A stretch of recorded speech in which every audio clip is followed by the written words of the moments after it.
जिनका काम चेक और बैलेंस करना है वो सारे इदारे कंट्रोल कर लेते हैं। एक इदारा रह जाता है, अब उनको पता है कि पाकिस्तान ISI को सारी इनकी चोरी का पता है, अब उसको कंट्रोल करने की कोशिश होती है और उधर लड़ाई होती है।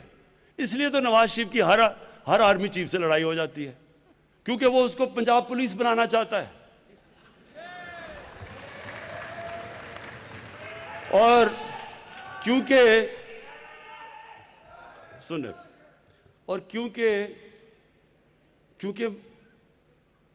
क्योंकि फौज को पता है, जब उनको पता चल जाता है वो जाके चुप करके बताते हैं इनको कि देखें जी आपने इधर इतनी कमीशन ले ली, उधर इतना पैसा बना लिया। तो ये उनको सारा वक्त डरे हुए होते हैं। तो जब नवाज शरीफ ने कहा ना कि जी वो मुझे एक ISI के जनरल जहीरुल इस्लाम ने कहा कि इस्तीफा दो, क्यों उसने कहा और तुमने क्यों चुप करके सुन लिया? क्योंकि जहीरुल इस्लाम को पता था तुमने कितना पैसा चोरी किया हुआ है। और तो इसलिए आप समझ जाएं कि इसका मसला कोई डेमोक्रेसी नहीं है।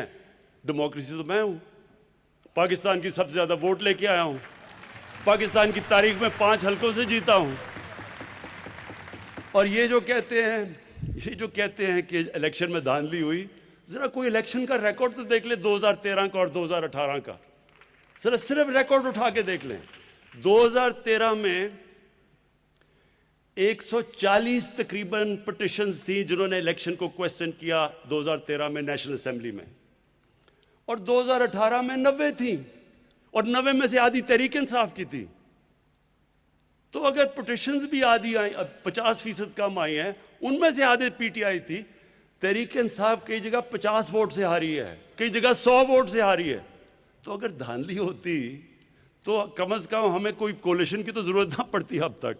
पॉइंट मैं ये कह रहा हूं कि हम पहले दिन से तैयार थे कि खोल दो इलेक्शन। इन्होंने तो 4 महीने हल्के कहे थे, 1 साल लगाया खोलने में, वो भी धरना देना पड़ा। तो हम तो पहले दिन, क्योंकि हमें पता हमने धांधली नहीं की। तो मसला क्या है?